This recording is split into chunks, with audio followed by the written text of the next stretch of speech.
నమస్తే సీవా న్యూస్ కి స్వాగతం. ముందుగా ముఖ్యంలోని వివరాలకు వెళ్తే కర్నూలు జిల్లాలోని హోంగార్డ్ కుటుంబాలలోని విద్యార్థులు బాగా చదివి భవిష్యత్తులో అన్ని రంగాలలో రాణిస్తూ అందరికీ ఆదర్శంగా స్ఫూర్తిగా నిలవాలని జిల్లా ఎస్పీ బిందు మాధవ్ ఐపీఎస్ గురువారం తెలిపారు. ఈ సందర్భంగా జిల్లా పోలీస్ కార్యాలయంలోని వ్యాస్ ఆడిటోరియంలో ప్రతిభ కనపరిచిన 38 మంది విద్యార్థులకు మెరిట్ స్కాలర్షిప్ చెక్కులను జిల్లా ఎస్పీ అందజేశారు. ఇందులో 1000 నుండి 2000 ప్రకారం ప్రోత్సాహకరంగా జిల్లా హోంగార్డ్స్ వెల్ఫేర్ ఫండ్ నుండి మెరిట్ స్కాలర్షిప్ చెక్కులు అందజేశారు. అనంతరం కాంట్రిబ్యూషన్ ఫండ్ చెక్కులు ఇద్దరికి అందజేశారు. ఇందులో ఒక్కొక్కరికి 2 లక్షలు అందజేశారు. మ్యారేజ్ గ్రాంట్ చెక్కులు 4గురికి అందజేశారు. ఇందులో ఒక్కొక్కరికి 5000 రూపాయలు అందజేశారు. ఈ సందర్భంగా జిల్లా ఎస్పీ మాట్లాడుతూ 10th inter, degree, medicine, PG, diploma, BTech మొదలగు కోర్సులలో ప్రతిభ కనబరిచిన వారికి మెరిట్ స్కాలర్షిప్లను ఇవ్వడం జరిగిందని అన్నారు. హోంగార్డుల కుటుంబాలలోని పిల్లలు బాగా చదివి అందరికీ ఆదర్శంగా ఉండాలని, తల్లిదండ్రులకు మంచి పేరు తీసుకురావాలని అన్నారు. విద్యార్థులు భవిష్యత్తులో ఉన్నత శిఖరాలను అధిరోహించాలని జిల్లా ఎస్పీ ఆకాంక్షించారు. ఈ కార్యక్రమంలో southern origin home guard commandant M Mahesh Kumar, home guard DSP S Krishnamohan, home guard RI Javed పాల్గొన్నారు. కర్నూలు శివారులోని గార్గేపురం డంపింగ్ యార్డ్ వద్ద ఎంఆర్ఎఫ్ యూనిట్కు రాష్ట్ర పరిశ్రమలు, వాణిజ్యం, ఫుడ్ ప్రాసెసింగ్ శాఖ మంత్రి టీజీ భరత్ శంకుస్థాపన చేశారు. స్వచ్ఛ భారత్ మిషన్ 2.0 కింద 9.88 కోట్ల వ్యయంతో ఈ ప్రాజెక్టును చేపట్టినట్లు మంత్రి తెలిపారు. చెత్తను ఒకే చోట డంపింగ్ చేసి ఉంచకుండా పొడి చెత్తను రీసైకిల్ చేసి ప్లాస్టిక్ బాటిల్స్, పేపర్స్ తయారీ కోసం ఉపయోగించవచ్చునని టీజీ భరత్ చెప్పారు. స్వచ్ఛత ఈ సేవా కార్యక్రమంలో భాగంగా ఉత్తమ పారిశుద్ధ్య కార్మికులను మంత్రి సన్మానించారు. బేసిక్లీ నాకు అక్టోబర్ 2 అంటే చాలా మంది మర్చిపోయిండొచ్చు. అక్టోబర్ 2, 2009 మేజర్ ఫ్లడ్స్ మన కర్నూలుకి కరెక్ట్ 15 years బ్యాక్ జరిగింది. ఐ థింక్ అప్పుడులో పొలిటికల్ కానీ ఈ word what you do today is a future అనేది సబ్జెక్ట్ ఆ రోజు కూడా అధికారులు, అప్పుడు ఉండే పొలిటికల్ లీడర్సు అదంతా కూడా కష్టపడిన దానికి ఈరోజు కర్నూలు రూపురేఖలు చాలా మారిపోయినాయి. అప్పటి నుంచి ఈరోజు కూడా మీరు చూస్తే ఈ డంప్ ఫెసిలిటీ ఏదైతే గార్గేపురంలో ఉండేదో అది మనకి కర్నూలు సిటీ దగ్గర జోరాపురంలో ఉండేది. అది ఇక్కడ మూవ్ చేయడంలో, ఎందుకంటే ఇక్కడ సరౌండింగ్ చాలా దూరం విలేజెస్ పక్కన లేదని చెప్పి అప్పుడు ఐడెంటిఫై చేసి ఇక్కడ పెట్టడం జరిగింది. సో బేసిక్లీ నేను చెప్పేది ఏమంటే ఈరోజు మనం చాలామంది మాస్కులు వేసుకొని వచ్చాం. మాస్కులు లేకుండా ఫ్యూచర్లో దీని సరౌండింగ్ కూడా మనం ప్రజలు బాగా ఉండొచ్చు, వాళ్ళ హౌసెస్ కన్స్ట్రక్ట్ చేసుకొని ఉండే విధానంతో స్వచ్ఛ భారత్ 2 మిషన్ భాగంగా సెంట్రల్ గవర్నమెంట్ ఆలోచించి ఎక్కడా కూడా వేస్ట్ అనేది ఐదర్ వెట్ వేస్ట్ కానీ డ్రై వేస్ట్ కానీ ఎక్కడ కూడా డంప్ అయ్యి అట్లే ఉండి ప్రాబ్లమాటిక్ ఉండరాదని చెప్పి ఉద్దేశంతో రీసైకిల్ ప్లాంట్ దాదాపు 10 కోట్లతో ఈరోజు ఏర్పాటు చేయడం జరిగింది. ఇది కానీ సక్సెస్ఫుల్ అయిందనుకోండి, సరౌండింగ్ ప్లేసెస్ కూడా వాల్యుయేషన్ బాగా పెరిగిపోతుంది. మామూలుగా డంప్ యార్డ్ పక్కన ఎక్కడరా బాబు ఉండాలనుకునేది ఆ ఉద్దేశం లేకుండా ఫ్యూచర్లో ఇక్కడ కూడా మంచిగా డెవలప్ అయ్యేదానికి ఆస్కారం ఉంటుంది.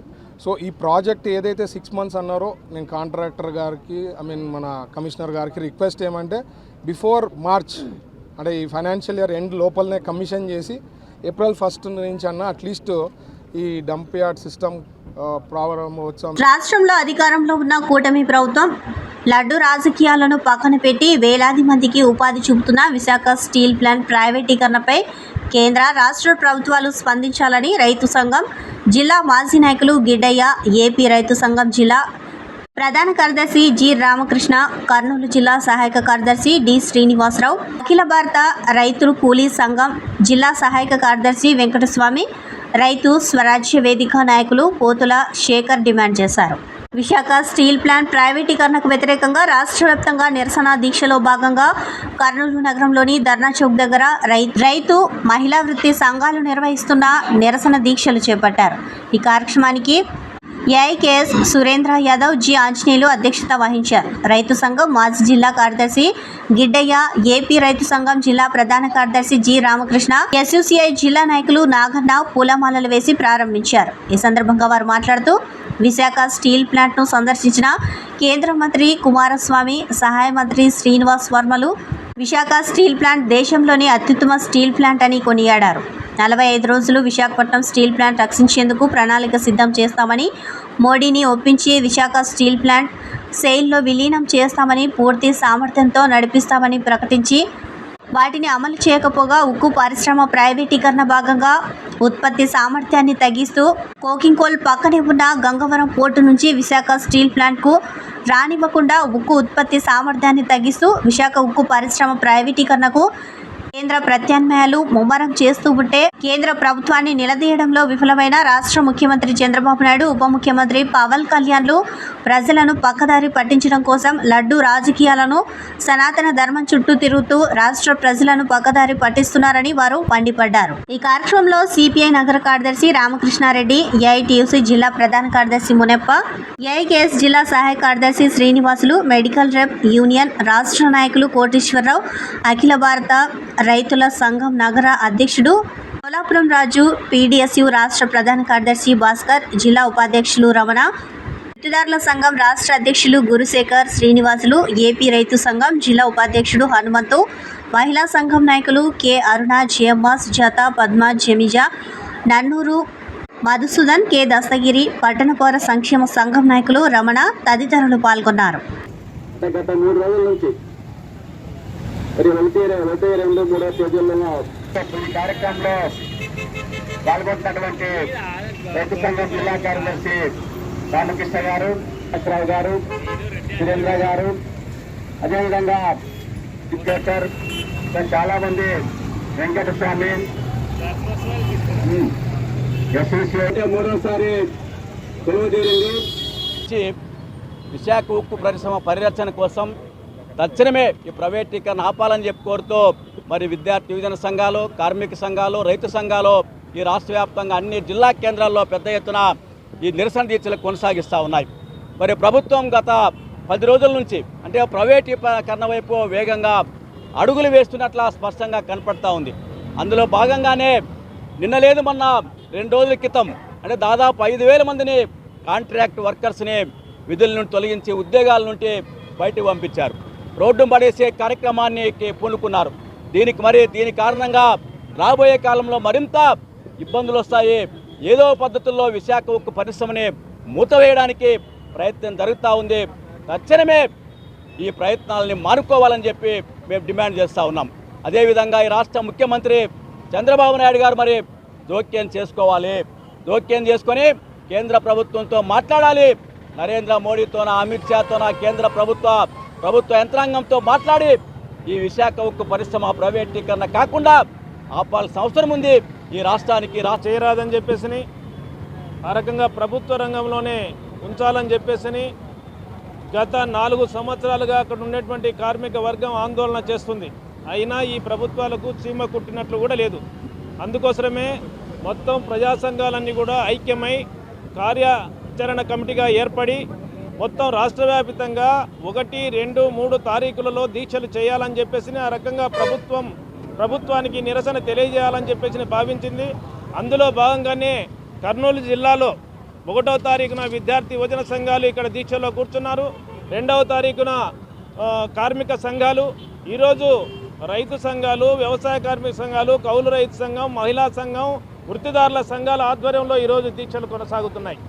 మేము అడిగేది ఏమంటే గతంలో అంటే విశాఖ ఉక్కు ఆంధ్రుల హక్కు నినాదంతో ఈరోజు ఉక్కు కర్మాగారాన్ని నిర్మించుకోవడం జరిగింది. కానీ ఈరోజు పాలకుల పుణ్యం అని చెప్పేసి విశాఖ ఉక్కు ఆదాని హక్కుగా మార్చేదానికోసం ప్రయత్నాలు జరుగుతున్నాయి. దీన్ని తిప్పి కొట్టాల్సినటువంటి అవసరం ఉంది.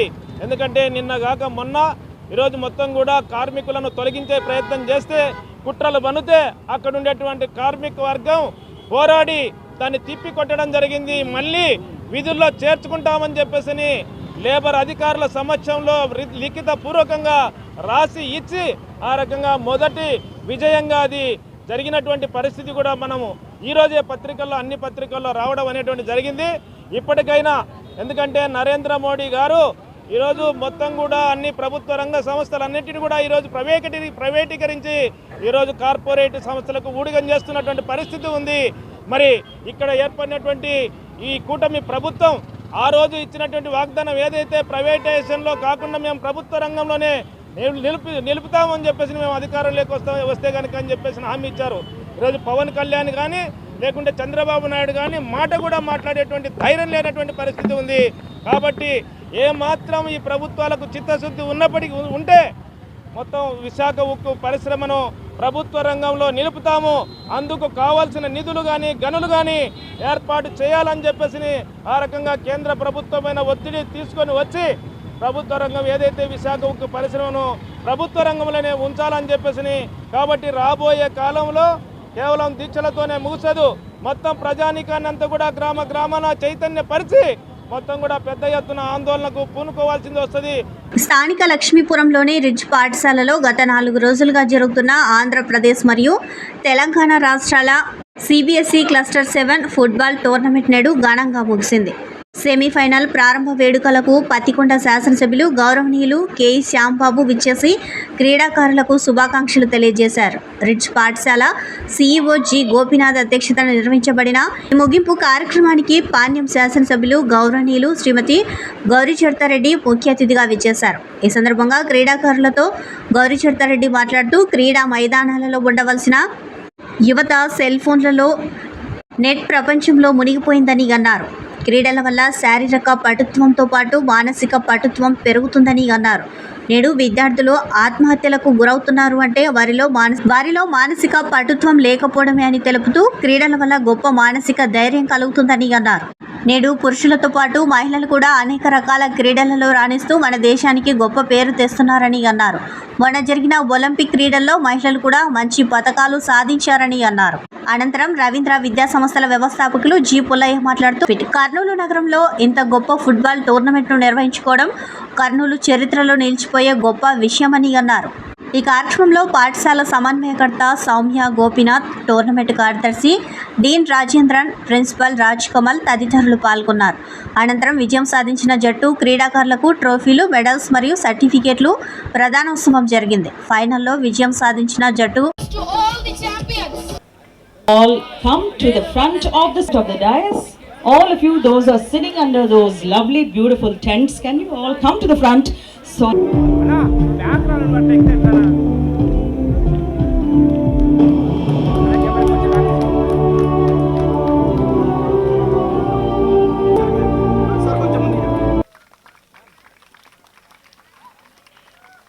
Garu, the president of Kurnool District Football Association.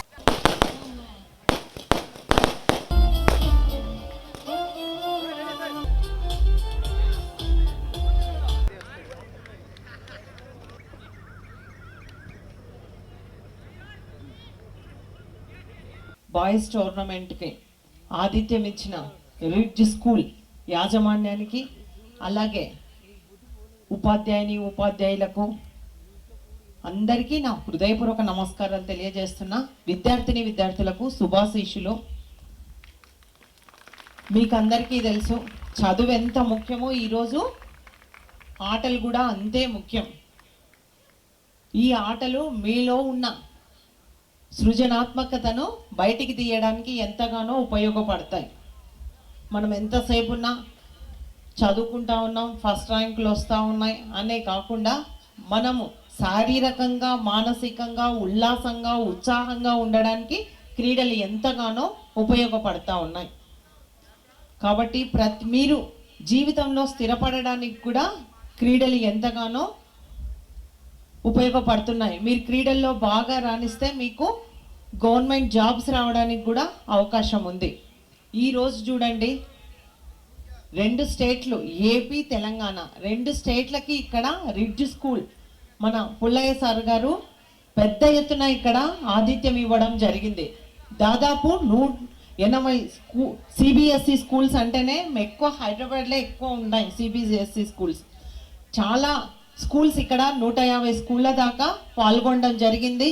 ఎంతోమందికి 3700 మందికి ఇక్కడ ఆతిథ్యం ఇచ్చి ఇంత పెద్ద ఎత్తున కర్నూలులో మామూలుగా అయితే సిటీలలో జరుగుతాయి, మన కర్నూలులో ఇంత పెద్ద ఎత్తున ఈ కార్యక్రమాన్ని నిర్వహించిన మన పుల్లయ్య సార్ స్కూల్, అన్ని స్కూళ్ళు మనకి యాజమాన్యానికి అంతా హృదయపూర్వకంగా కృతజ్ఞతలు, అభినందనలు తెలియజేసుకుంటున్నా.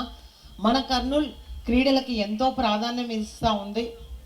ప్రతిసారి ఏ క్రీడల్లో కూడా మనకి ఇక్కడ కర్నూలులో చదువులో కూడా ఎట్లా రాణిస్తున్నారో క్రీడల్లో కూడా అలాగే రాణిస్తూ ఉన్నారు. మంచి టీచర్స్, ఎప్పుడైతే మంచి టీచర్స్ దొరుకుతారో అప్పుడే విద్యార్థులు బాగా రాణిస్తారు. మంచి గురువులు దొరకడం కూడా మన అదృష్టంగా భావించాల. కాబట్టి ఈరోజు ఇంత పెద్ద ఎత్తున ఈ కార్యక్రమం ఏర్పాటు చేసిన యాజమాన్యానికి ఇంకొకసారి భారత రాజ్యాంగం ప్రతి పౌరుడికి అందించిన స్వేచ్ఛ, సమానత్వం, సౌభ్రతత్వాల పునాదులను కాపాడుతూనే నిచ్చెన మెట్ల కుల వ్యవస్థలో కుల వివక్షకు వ్యతిరేకంగా పోరాడతామని కేవీపీఎస్ జెండా ఆవిష్కరణలు పార్టీ నేతలు చేశారు.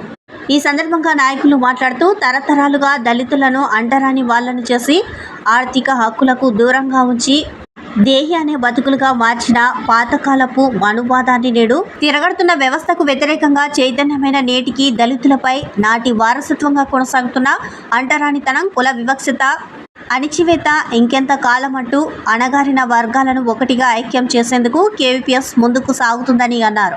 భారతదేశానికి స్వాతంత్రం వచ్చి 75 సంవత్సరాలు గడుస్తున్న దళిత గిరిజనులపై దాడులు, హత్యలు, అత్యాచారాలు కొనసాగుతూనే ఉన్నాయని ఆవేదన చెందారు. జ్యోతిరావు పులే, డాక్టర్ బిఆర్ అంబేద్కర్ వంటి మహనీయులు ఆశయ సాధనకై పీడితులు, తాడితులు పక్షాన కేవీపీఎస్ నిలబడుతుందని స్పష్టం చేశారు.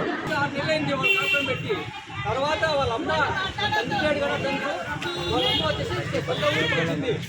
ఆ ఊరికి వచ్చినంత కుటుంబ వాళ్ళని వాళ్ళ అక్కలు రెచ్చగొట్టి వాళ్ళని ఎస్టీలు మాత్రం ఇంట్లో ఉండకూడదు అంటారు. వాళ్ళు దూరంగా ఉండాలా, అసలు వాళ్ళు ఏదన్నా చేయండి కలిగిపోవాలా అనే మూడులో వాళ్ళు ఆమె తీసుకొచ్చి బట్టలు ఇప్పి కొట్టి లాస్ట్ శబ్దాన్ని కట్టేసామని విచ్చలవిడిగా అక్కడ గ్రామంలో పుట్టినారు. కాబట్టి అతని వాళ్ళని వ్యతిరేకించాలని కోరుతూ ఈరోజు నిజంగా ఈరోజు మనం ఎరకమన్నాం కాబట్టి ఈరోజు మనం ముందుకు సాగించాలి. ప్రతి గ్రామంలో బలంగా చెప్పుకోవాలి.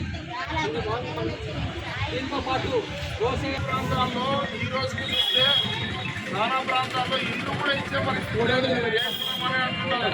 అంటే పట్టణ భారతీయ మొత్తం మనుషులంతా ఒకటే కానీ సమానత్వం కోసం ఏర్పడింది. తెలుసు సర్వమతాలకు ఆయన ఒక ఐక్యాన్గా ఉన్నాడు. అంటే అన్ని మతాలు సమానంగా సంఘం ఏర్పడిన తర్వాత ఉమ్మయ్య అని చెప్పేసి ఆయన తెచ్చి ఆయనతో ఒక కమిటీ వేశారు, ఉమ్మయ్య కమిటీ అని. ఈ పునరుద్ధి అంటే ఈ యంత్రాంశాలను వ్యతిరేకంగా ఖచ్చితంగా సమూలమైన మార్పులు చేయాల్సిన అవసరం ఉంది ప్రభుత్వాలు అని చెప్పేసి. Kurnool railway station circle, RS road కూడలిలో ఉన్న భవన నిర్మాణ కార్మికులకు సిపిఎం పార్టీ నగర కార్యదర్శులు టి రాముడు, ఎం రాజశేఖర్, మట్టిపని మేస్త్రీలతో కలిసి టీడీపీ కూటమి ప్రభుత్వం ఎన్నికలకు ముందు భవన నిర్మాణ కార్మికులకు పనులు కల్పించేందుకు ఉచిత ఇసుక పాలసీని అమలు చేస్తామని ఇచ్చిన హామీని నెరవేర్చాలని సిపిఎం పార్టీ రాష్ట్ర వ్యాప్తంగా జిల్లా కలెక్టర్ కార్యాలయం ముందు అక్టోబర్ 4వ తేదీ చేస్తున్న ధర్నాను జయప్రదం చేయాలని భవన నిర్మాణ కార్మికులకు కరపత్రాలు పంచుతూ ప్రచార కార్యక్రమాన్ని చేయడం జరిగింది. ఈ సందర్భంగా వారు మాట్లాడుతూ గతంలో ఉండే వైఎస్ఆర్ ప్రభుత్వం భవన నిర్మాణ కార్మికులకు ఇసుక సమస్య సృష్టించడం వల్ల భవన నిర్మాణ కార్మికులు పనులు లేక అనేక ఇబ్బందులకు గురయ్యారని అన్నారు. ఎలాగైనా ఈ ప్రభుత్వాన్ని గద్దె దించాలన్న కసితో ఆ రోజు టీడీపీ కూటమి ప్రభుత్వం మేము అధికారంలోకి వస్తే ఉచిత ఇసుక పాలసీని అమలు చేస్తామని ఇచ్చిన హామీని నమ్మి భవన నిర్మాణ కార్మికులు ముక్కుమడిగా ఓట్లు వేసి అత్యధిక సీట్లతో టీడీపీ కూటమి ప్రభుత్వాన్ని అధికారంలోకి తీసుకురావడం జరిగిందని అన్నారు. అధికారంలోకి వచ్చి 4 నెలలు అవుతున్నా నేటికి ఇసుక సమస్య పరిష్కరించకపోవడం, ఉచిత ఇసుక పాలసీని అమలు చేయకపోవడం చాలా దారుణమని అన్నారు. భవన నిర్మాణ కార్మికులకు పనులు లేక నిరాశతో ఇళ్లకు తిరిగి వెళ్లిపోతున్నారని అన్నారు.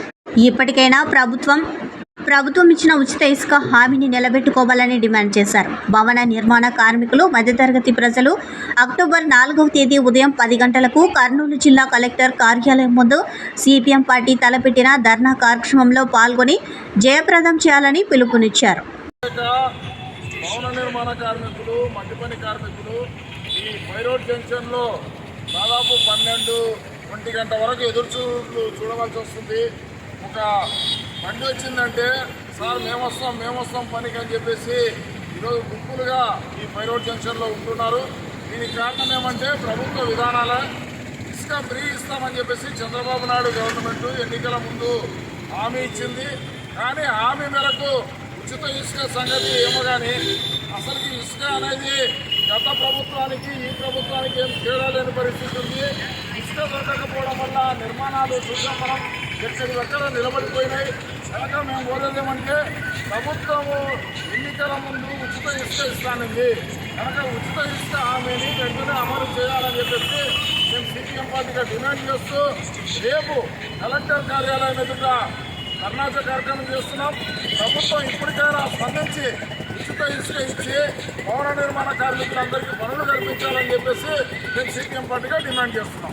భారీ వర్షం కురిసింది.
ఈ వార్తలు ఇంతటితో సమాప్తం. నమస్కారం.